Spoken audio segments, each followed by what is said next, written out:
overreaction. Today we have World War II, Black American history. Um, yeah, we're fired up, man. To check out this video. I think this video is gonna be about Black American contribution, especially Black American contribution during the Second World War. Um, but yeah, Mike, do you have any ideas of Black American history during the World No, War? no, not too much what we've learnt, but how they kind of leaned to them when they needed more troops, um, and realized that they are fit for fighting and they could actually help the war. So Yeah, that's what we've kind of majority of we've learnt, and specific legends that went to war for the country and done the country proud. yeah. Like Eugene Bullard, remember? But that was for Oh, France. yeah. But also I think they were still segregated, bro. In the Second World War. Yeah, there was still Oh yeah, segregation. segregated. Like Yeah. So yeah, they weren't 100%. allowed to like mix with white soldiers and the black soldiers, and white soldiers weren't allowed It's to mix, crazy something like that. when you're fighting for one war, one country. Seriously, fam, it's ridiculous. But yeah, we're gonna check it out, guys. Make sure to smash this like button, sub to our Patreon, man. Let's go. Let's go, I'm Clint man. Smith, and this is Crash Course Black American History. The number of Black Americans that served in the U.S. Armed Forces during World War II was unprecedented. And yet, the patriotism that so many Black people demonstrated through their service didn't protect them from racism. The armed forces remained segregated in World War II, and Black soldiers and their women's auxiliary units were regularly disregarded and mistreated. It is a cruel and tragic irony that while the United States was ostensibly fighting a war to end fascism, they continued to treat Black Americans, even those willing to die for their country, as second-class citizens. Yeah, that's Still- exactly what I said. The irony, bro. They're fighting against fascism, but yet these men are racist as hell, fam. I'm being singled out. Yeah, that's bro. They're literally like the biggest hypocrites, man. You're fighting against fascism. Fascism, I think, is like some type of dictatorship. But yeah, I you're knew that. Yeah. treating other people like they're not even humans. Come on now. It's not making any sense, bro. Black Americans were an essential part of the war effort, and it's important to remember how they contributed to the cause both at home and abroad. Let's start the show.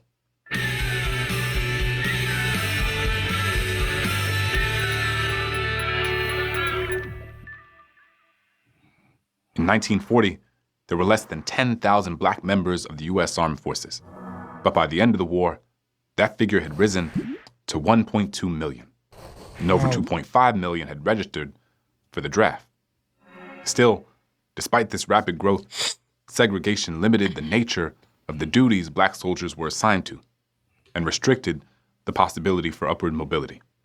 Despite all that they had done for the American military in previous wars, many still considered Black soldiers to be too cowardly to fight, too inept to execute military strategy, and too unfit to lead others. Black and white military personnel had been divided into separate units since the Civil War, and during World War II, they continued to be kept in separate facilities. There were segregated sleeping quarters, transportation, canteens, and even church services. Black women also experienced segregation and discrimination in the auxiliary care units that were designed for women who wished to serve as nurses and cooks during the war. World War II arrived in an era when gender roles were finally beginning to change. Following the Great Depression of the 1930s, many women entered the workforce because they needed more money to provide for themselves and their families. And the call to join the war effort brought even more women into the labor force. And they were welcome. Well, at least the white women were. Wartime may have necessitated that America change its mind on some issues, but racism wasn't really one of them. So while Black women were able to join the civilian corps, it didn't mean that they would be treated well once they were a part of it.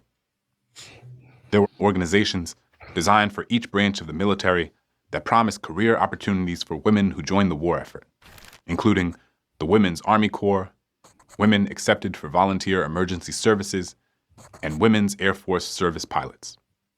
While many white women could expect to receive medical training, earn leadership roles, or in the case of the Air Force, even operate aircrafts, Black women who joined were largely relegated to menial labor. For example, at Fort Devens, a military base in Boston, Massachusetts, Black women who were part of the Army Corps were promised training as medical technicians, but were instead relegated to positions as hospital orderlies. Despite these limitations, Black women distinguished themselves in service. Prior to an intervention by Eleanor Roosevelt, Black women in the Women's Army Corps, or WACS. But yeah, I saw some stats on Insta, yeah. Apparently, Black American women are the most educated group of people in America, you know. Whoa. Yep, apparently. Were not stationed overseas. The first group of Black WACs arrived in Europe in February 1945. This was the 688th Central Postal Directory Battalion. The first huge assignment given to those 855 women, you ask? The mailroom. When these WACs arrived, they found a system backlogged and a building stacked to the ceiling with mail. There was also a room filled with gifts, food, and rodents. Charity Adams, one of only 2 Black women promoted to major during World War II, was commander of the unit. By dividing women into 3 8-hour shifts and sorting more than 65,000 pieces of mail during each shift, the unit was able to clear these rooms in less than 3 months. Over the course of the war effort, Black American women suffered mistreatment from all kinds of people: white, Black, men, and women. Such was the case for Lieutenant Gertrude Marguerite Ivory Bertram, a Black member of the Army Nurse Corps who served as a nurse at Fort Bragg and the West African Theater during World War II. She recorded several accounts of her experience that give us insight into the expectations versus the realities of Black women who joined the fight. Let's go to the thought bubble. So there was Bertram, minding her business at a train station with a first-class ticket to Fort Bragg, North Carolina. At the time, Fort Bragg was one of few bases that accepted Black nurses. She was traveling under government orders and was legitimately excited about her first-class trip until a Black Pullman porter started causing a scene. A Pullman porter was sort of like a flight attendant, but for trains. See, when she booked the ticket, no one asked her what her race was. Then, when she arrived and produced her ticket, it immediately became a problem.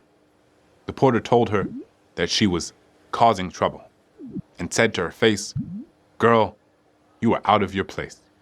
But at this time, survival for Black people meant compliance, even if it meant preventing other Black people from trying to exercise their rights. After going back and forth with Gertrude, he put her in a drawing room on the train and wouldn't let her into the dining room car or even the restroom. She arrived at Fort Bragg to find it segregated as well. What do you make of that, Mike? Another Black man enforcing this on her is terrible. He probably thought like if he doesn't, he's gonna lose his job. Yeah. So like you can't blame him totally for doing what he unfortunately probably had to do. Yep. Which is just so sad. Like he probably felt terrible when he got home, or if not ignorant. Yeah, but he said he was making a scene though. Like, I mean, yeah, he didn't need to make a scene. He could have been a bit more nice about it and just say, you know what, hey, sorry, you know, like you understand my position and I can't let you in, stuff like that. Yeah.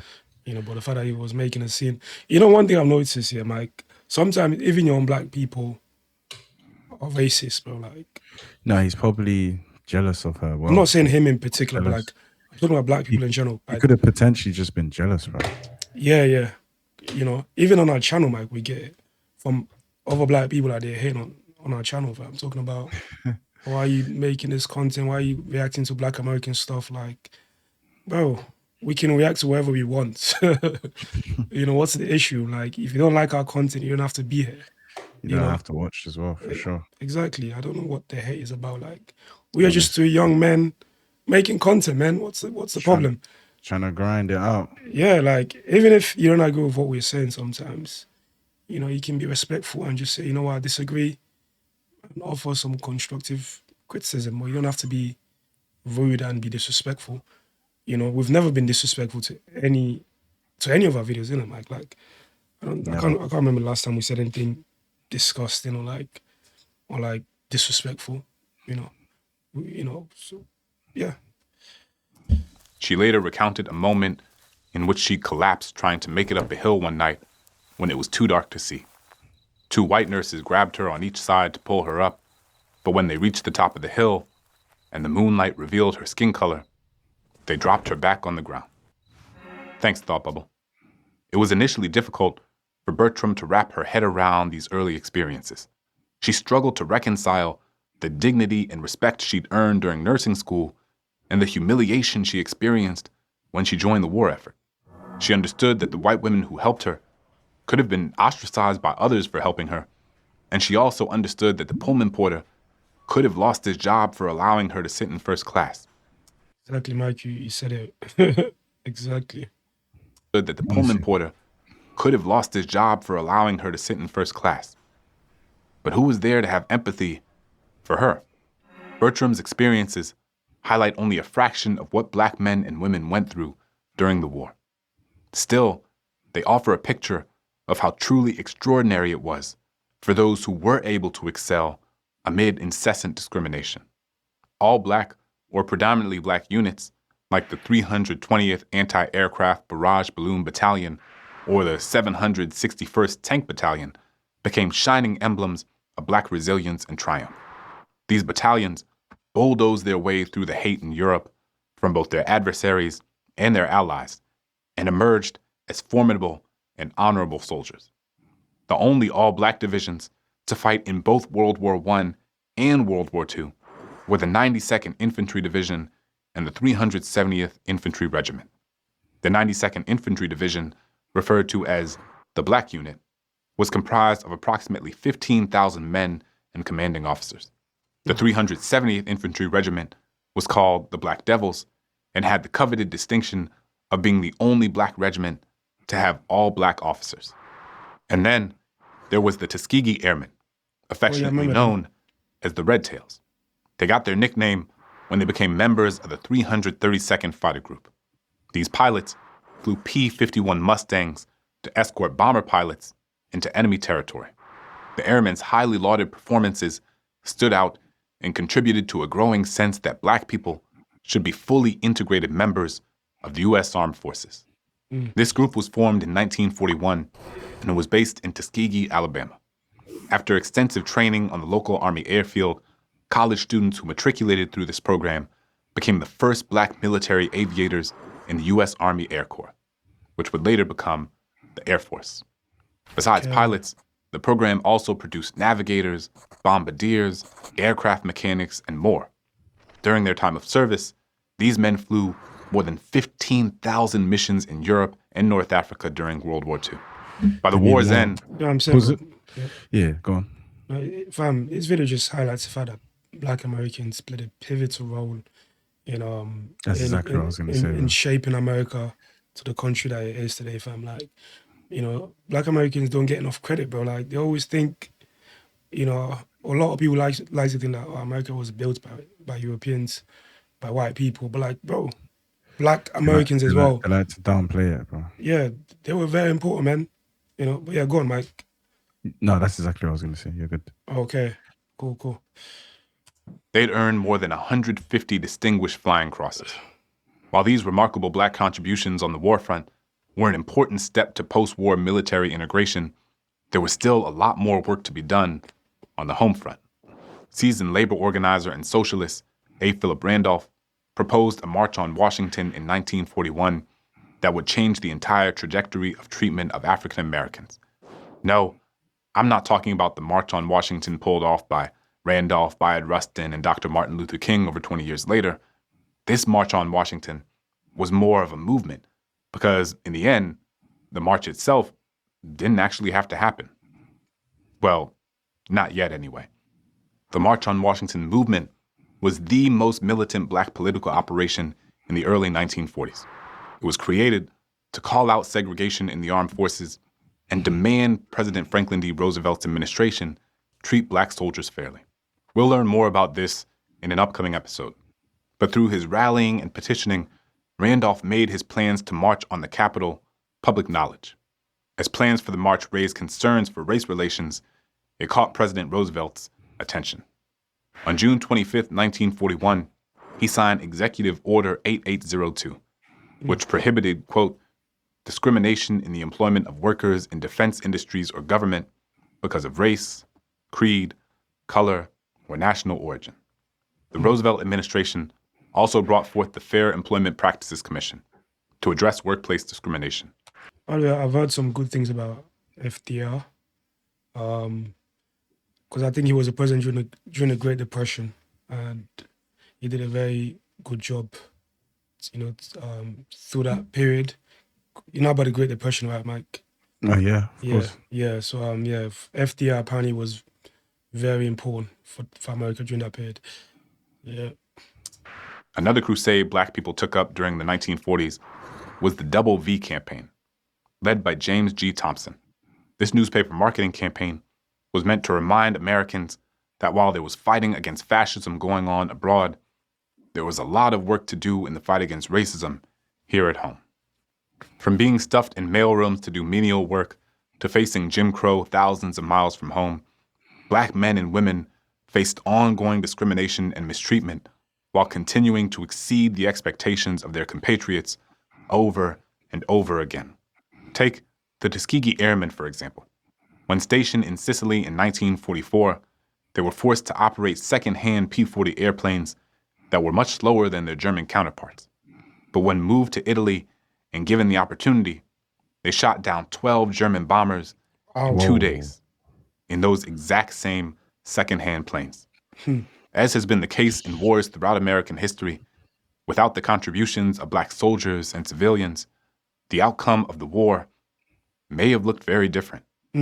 It's important that we always take the time to acknowledge the ways Black folks have always fought for a country that doesn't always fight for them. Yeah. And the way they did it with bravery, dignity, and respect. Thanks for watching. I'll see you next time. Crash Course is made. Okay.